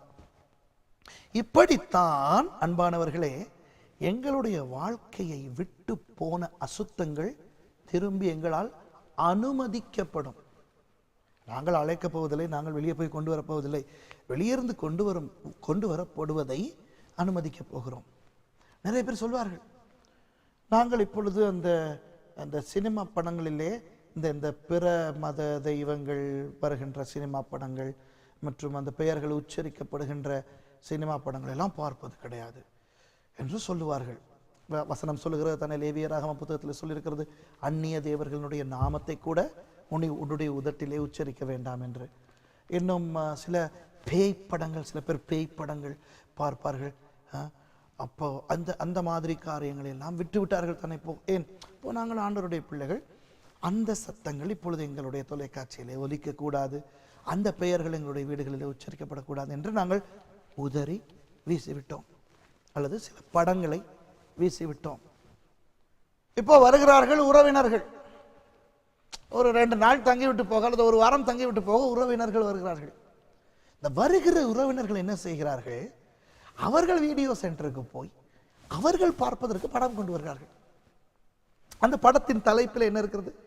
ஏதோ ஒரு பிற மத தெய்வத்தினுடைய பெயர், அல்லது அந்த படத்தினுடைய கதையிலே இதெல்லாம் வருகிறது. பிற மத கோயில்களினுடைய உருவங்கள், விக்கிரகங்கள் இப்படியெல்லாம் வருகின்றன. ஒரு காலத்தில் எங்களுடைய வீட்டில் இருந்து நாங்கள் அவற்றை வெளியே போட்டவை இப்பொழுது எப்படி வருகிறது? உறவினர்கள் பார்ப்பதற்கு கொண்டு வருகிறார்கள். இப்போ நாங்கள் என்ன சொல்ல பார்க்கிறோம்? நாங்கள் கிறிஸ்தவர்கள் தானே, பிரச்சனைப்படக்கூடாது. ஏற்கனவே சொந்தக்காரர்களும் நண்பர்களும் அல்லேலூயா கூட்டம், கிறிஸ்தவர்கள், நீ மதத்தை காட்டி கொடுத்து விட்டாய், சம்பிரதாயத்தை காட்டி கொடுத்து விட்டாய் என்ற எங்களோட பிரச்சனை. இந்த சூழ்நிலையிலே நாங்கள் அவர்களுக்கு நீங்கள் வந்தால் படம் பார்க்க முடியாது என்று சொல்ல முடியுமோ? முடியாது தானே. ஆகவே அவர்கள் வந்து பார்த்து விட்டு போகட்டும் என்று நாங்கள் சொல்லுகிறோம். அப்புறம் அவர்கள் எங்களுடைய அந்த விசிடி அல்லது டிவிடி அல்லது வீடியோவை போட தெரியாமல் கூப்பிடுகிறார்கள். ஐயோ, இதை கொஞ்சம் போட்டு கொடுத்துட்டு போங்க. உடனே என்ன செய்கிறோம்? என்ன சனியனோ தெரியவில்லை, என்ன பிசாசோ தெரியவில்லை, உள்ளத்தில் அவங்களுக்கு கேட்டா பிரச்சனை என்று இயேசுவின் நாமத்திலே பிசாசை உன்னை சபிக்கிறேன், இயேசுவின் நாமத்திலே ஆண்டவரே இவர்கள் எப்பொழுது தொலைந்து போவார்களோ தெரியவில்லை, ஒன்று அவர்கள் ரட்சிக்கப்பட வேண்டும் அல்லது நாசமாய் போக வேண்டும் என்று உள்ளத்திலே திட்டிக்கொண்டே நாங்கள் என்ன செய்கிறோம்?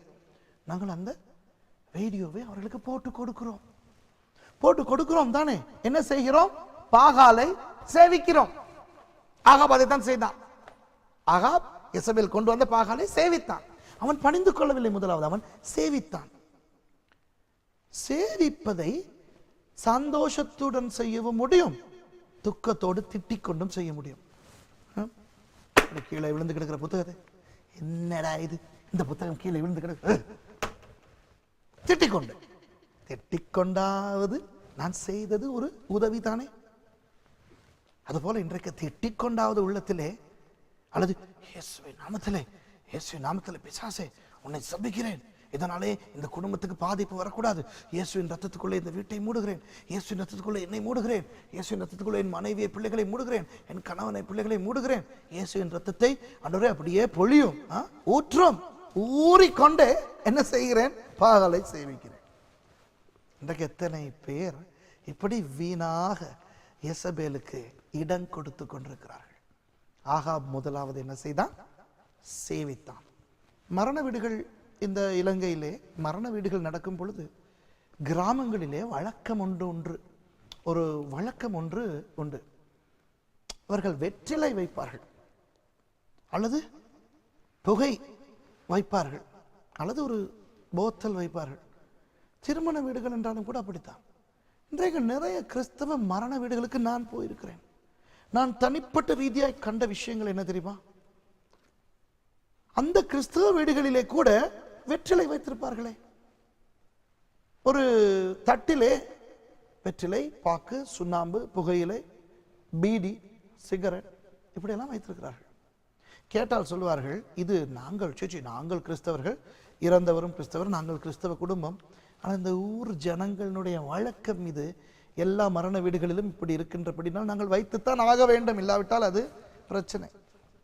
பாருங்கள், சரியான காரணத்தோடு, சமுதாய காரணத்தோடு, சமுதாய நலன் கருதி பாகாலை சேவிக்கிறார்கள். உங்களுடைய நிலைமை எப்படி யோசித்து பார்த்துக் கொள்ளுங்கள். ஆனால் இதை குற்றப்படுத்த நான் சொல்லவில்லை. இரண்டர் கர்த்தர் என்னையும் நிறைய திருத்தி இருக்கிறார், உங்களையும் திருத்துவார். திருந்த வேண்டும். நாங்கள் ஏன் பிசாசை நாங்கள் உள்ளே வரவழைப்பான்? ஆகாப் என்ன செய்தான்? யெசபேல் கொண்டு வந்த பாகாலை அவன் சேவிக்க ஆரம்பித்தான். இப்படித்தான் அவன் சேவித்தான். அடுத்து சொல்லுகிறது, சேவித்து அதை பணிந்து கொண்டு. அன்பானவர்களே, எந்த ஒரு காரியத்தை நாங்கள் அனுமதிக்கிறோமோ அந்த காரியம் கொஞ்ச நாளிலே முக்கியமான ஒன்றாக எங்களுக்கு தெரிய ஆரம்பிக்கும். ஒரு உதாரணத்தை பற்றி பேசுவோம். படம் என்கின்ற உதாரணத்தை பற்றி பேசுவோம். தொலைக்காட்சி பார்ப்பது, தொலைக்காட்சியிலே சில நல்ல நிகழ்ச்சிகளை பார்ப்பது, இப்படிப்பட்ட விஷயங்களுக்கு நான் எதிர்ப்பு தெரிவிப்பதில்லை, அது நல்லது. ஆனால் இன்றைக்கு படங்கள் என்று சொல்லும் பொழுது, திரைப்படங்கள் என்று சொல்லும் பொழுது, அவற்றிலே முழுக்க அசுத்தங்களும் பிற மத விஷயங்களும் விக்கிரகாராதனையும் காம விகாரமும் உலக இச்சையும் நிறைய இருக்கின்றன. ஆகவே நாங்கள் கவனமாக இருக்காத பட்சத்திலே உறவினர்கள் வந்து அவற்றை பார்க்க ஆரம்பிக்க நாங்கள் அனுமதிக்கும் போது அவர்கள் 2 மணித்தியாலம் ஒரு படத்தை பார்க்கிறார்கள், அது முடிய இன்னொரு படத்தை போடுகிறார்கள், அது முடிய இன்னும் ஒரு படத்தை போடுகிறார்கள், நேற்றும் போட்டார்கள், இன்றைக்கும் போடுகிறார்கள். எவ்வளவு நேரம் என்று தான் நாங்கள் சமையலறையிலே போய் உட்கார்ந்திருக்க முடியும்? அவர்கள் முன்னறையிலே அவர்களுடைய படத்தை பார்த்து முடியும் வரை எத்தனை தடவை நாங்கள் படுக்கை அறைக்கு போய் உட்கார்ந்து கொண்டிருக்க முடியும் அவர்களோடு வந்த உறவினர்களை கவனிக்காமல் உபசரிக்காமல்? அவர்கள் படம் பார்த்து கொண்டிருக்கும் பொழுது நாங்கள் அப்படி கொஞ்சம் தேடி கொண்டு போகிறோம், நாங்களும் அப்படியே அந்த தொலைக்காட்சி பார்க்கிறோம். சரி, உட்கார்ந்து கொஞ்சம் பார்ப்போமே என்று எங்களுக்கு தோன்றும். நாங்களும் உட்கார்ந்து பார்ப்போம். இனி உட்கார்ந்து பார்த்தால் நமக்கு அது ஒன்றும் தப்பாய் தெரியாது. ஆமனி அவ்வப்போது சில பிற மத தெய்வ நாமங்கள் சொல்லப்படுகின்றன, பிற மத விக்கிரகங்கள் காட்டப்படுகின்றன, சில அசுத்தங்கள் வருகின்றன. அந்த நேரங்களிலே நாங்கள் என்ன செய்கிறோம்? இயேசுவின் நாமத்திலே உன்னை சபிக்கிறேன் பிசாசே, நீ இந்த வீட்டை தாக்கக்கூடாது என்று ஜெபம் வேறு செய்து கொண்டு அந்த டிவியையும் கூட இயேசுவின் ரத்தத்திலே மூடிக்கொண்டு நாங்கள் உட்கார்ந்து பார்க்க தொடங்குவோம். ரகசியம் என்ன தெரியுமா? கொஞ்ச நாள் ஆகி உறவினர்களும் போன பிற்பாடு நாங்களும் உட்கார்ந்து இதை தான் செய்ய போகிறோம். ஏன்? இப்பொழுது அதை நாங்களே பணிந்து கொள்ள ஆரம்பிக்கிறோம். இந்த பணிந்து கொள்ளுதல் அதற்கு ஆங்கிலத்திலே வர்ஷிப் என்று சொல்வார்கள். இந்த வர்ஷிப் என்ற சொல் எங்கே இருந்து வந்தது தெரியுமா? வர்த் ஷிப். வர்த் என்றால் பெருமதி, பெருமதியான தன்மை. அந்தந்த பொருட்களுக்கு பெருமதி இருக்கின்றது. அந்த பெருமதிக்கு அமைய அவற்றை நாங்கள் பயன்படுத்துகிறோம். விக்கிரகம் பெருமதியானதா? உங்களுக்கு, எங்களுக்கு விக்கிரகம் பெருமதியானதா? அல்ல. தேவன் விக்கிரகத்தை பற்றி என்ன சொன்னார்? விக்கிரகம் உண்டாக்கக்கூடாது, அதை நீ பணிந்து கொள்ளவும் வேண்டாம், வைக்கவும் வேண்டாம் என்று சொல்லிவிட்டார். அதுதான் ஆண்டவர் விக்கிரகத்தை பற்றி எங்களை நினைக்க சொன்ன தத்துவம். விக்கிரகங்களை நாங்கள் வெறுக்க வேண்டும். அப்போ விக்கிரகத்துக்கு இடம் கொடுத்து விட்டால் அப்புறம் அதை நாங்கள் பணிந்து கொள்வதற்கு சமானம் தானே. சேவித்தல் இரண்டாவது, பணிந்து கொள்ளுதல் மூன்றாவது. பாருங்கள், தான் சமாரியாவிலே கட்டின பாகாலின் கோயிலில் பாகாலுக்கு பலிபீடத்தையும் எடுப்பித்தான். சேவித்தான், பணிந்து கொண்டான், இப்பொழுது கோயிலே கட்டினான். யார்? ஆகாப். ஜீவனுள்ள தேவனை அறிந்த ராஜா, இஸ்ரவேலின் ராஜா. நியாயப்பிரமாணம் அவர்களுக்கு கொடுக்கப்பட்டிருக்கிறது. தாவீதுக்கெல்லாம் பின்னாலே வந்தவன். ஆகவே இவனுக்கு மோசையை பற்றி தெரியும், தாவீதை பற்றி தெரியும். இப்படிப்பட்ட ஒரு ராஜா என்ன செய்கிறான்? பாகாலுக்கு பலிபீடங்களை கட்டுகிறான், ஆலயத்தை கட்டுகிறான். யேசபேலின் ஆவி உள்ளே வந்து நாங்கள் எந்த காரியங்களை அகற்றினோமோ அவற்றை முதலாவது சேவிக்க வைத்து, பிற்பாடு அவற்றை மதிக்க வைத்து, கடைசியில் என்ன செய்வான் தெரியுமா? கோயில் கட்ட வைப்பான். இது ஒரு கோயில் கட்டுதல் என்றால் யேசபேலின் ஆவிக்கு உட்பட்டவர்கள் எல்லாரும் கோயில் கட்டுவதல்ல. அசுத்த ஆவிகளுக்கு, விக்கிரகங்களுக்கு முக்கியமான ஒரு இடத்தை கொடுத்து விடுவான். நிறைய கிறிஸ்தவர்கள் பின்வாங்கி போவது இதனால் தான். ஆனால் இதற்கு பிறகு நான்காவதாக வருகிறதே, இதுதான் பயங்கரமானது. பாருங்கள், ஆகாப் ஒரு விக்கிரகத்தோப்பையும் வைத்து இஸ்ரவேலின் தேவனாகிய கர்த்தருக்கு கோபம் உண்டாக்கும்படிக்கு தனக்கு முன்னிருந்த இஸ்ரவேலின் ராஜாக்கள் எல்லாம் செய்ததை பார்க்கிலும் அதிகமாய் செய்து வந்தான். விக்கிரகத்தோப்பு, விக்கிரகத்தோப்பு என்று தமிழிலே சொல்லப்பட்டிருக்கிறது. அது எபிரேய மொழியிலே உள்ள வேதத்தில் இருப்பது அதனுடைய விளக்கத்தை கொடுக்கிறது. என்னவென்றால், அஷராத், அஷராத் என்று சொல்லுகின்ற ஒரு பாபிலோனிய பிரதான தெய்வம் இருக்கிறது. இந்த அஷரா தூண்கள், அஷரா போல்ஸ் என்ற ஆங்கிலத்தில் சொல்வார்கள். அஷரா தூண்களை நிறுவுதல் தமிழிலே விக்கிரகத்தோப்பு என்று சொல்லப்படுகிறது. விக்கிரகத்தோப்பு என்றால் அது பாபிலோனிய தெய்வங்களுக்கு உருவாக்கின ஒரு விக்கிரகத்தோப்பாகும். தோப்பு என்றால் தெரிந்தான பெரிய மரங்கள் எல்லாம் இருக்கும்.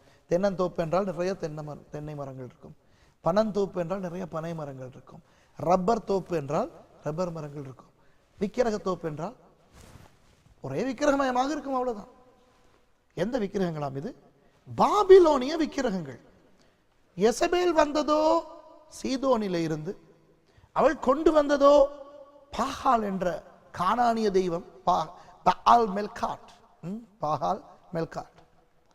ஆனால் இப்பொழுது இவன் விக்கிரகத்தோப்பை உண்டு பண்ணுகிறது. எந்த விக்கிரகத்தோப்பு? பாபிலோனிய தெய்வங்களுக்கான விக்கிரகத்தோப்பு. இந்த பாபிலோனை பற்றி நான் இன்னும் ஒரு ஒலிநாடாவிலே பேசியிருக்கிறேன். கட்டாயம் நீங்கள் அதை படித்தால் தான் இதற்கு பிறகு நான் சொல்ல போவது விளங்கும். ஆகவே அநேகமாக இந்த ஒலிநாடாவை பார்ப்பதற்கு முன்பதாக, கேட்பதற்கு முன்பதாக அதை நீங்கள் கேட்டிருந்தால் நல்லது. கேட்காவிட்டாலும் நீங்கள் கட்டாயம் கேட்க வேண்டும். ஏனென்றால் அதில் நான் பாபிலோனை பற்றி சொல்லியிருக்கிறேன்.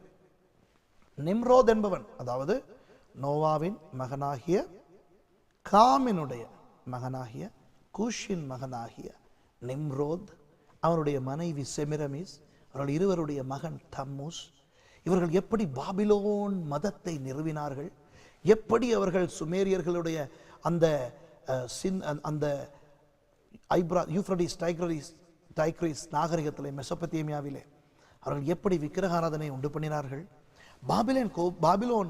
பாபேல் கோபுரத்தை எப்படி கட்டினார்கள், ஏன் கட்டினார்கள், பிற்பாடு நடந்தது என்ன, பாபிலோன் மதம் என்றால் என்ன, அது எப்படி எல்லா மதங்களுக்கும் தாயாக விளங்குகிறது, இப்படியாக சொல்லி இனி கடைசி காலத்திலே பாபிலோன் எப்படி மறுபடி கட்டப்பட போகிறது, எப்படி சதாம் ஹுசைனால் அது ஏற்கனவே கட்டப்பட்டது, 1986 ஆண்டு ஆகஸ்ட் மாதத்திலே அது எப்படி திறக்கப்பட்டது, அங்கே என்னென்ன பண்டிகைகள் நடந்தன, அன்று தொட்டு இன்று வரை பாபிலோன் எப்படி இருக்கிறது, கடைசி காலத்திலே ஆவிக்குரிய பாபிலோனாக எருசலேமும் அரசியல் பாபிலோனாக ரோமாபுரியும் பொருளாதார அல்லது வணிக தலை பாபிலோனாக பாபிலோன் என்ற பட்டணமும், அதாவது பாக்தாத், ஈராக்கிலே பாக்தாதுக்கு 120 கிலோமீட்டர் தெற்காக இருக்கும் உண்மையான பாபிலோன் எப்படி வணிக அல்லது பொருளாதார பாபிலோனாக வரப்போகின்றது, எப்படி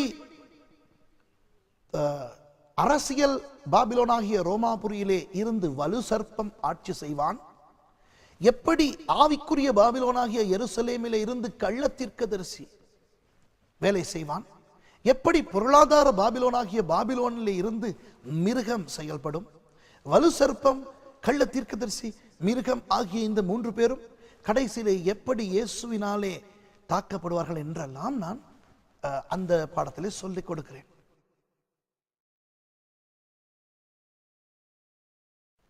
ஆனால் இங்கே நான் அதிலே இருக்கின்ற ஒரு விஷயத்தை இங்கே நான் உங்களுக்கு சொல்ல விரும்புகிறேன். அது என்னவென்றால், பாபிலோன் தான் சகல விக்கிரக ஆராதனைக்கும் தாய். உலகத்தின் சகல மதங்களுக்கும் தாய் பாபிலோன் தான்.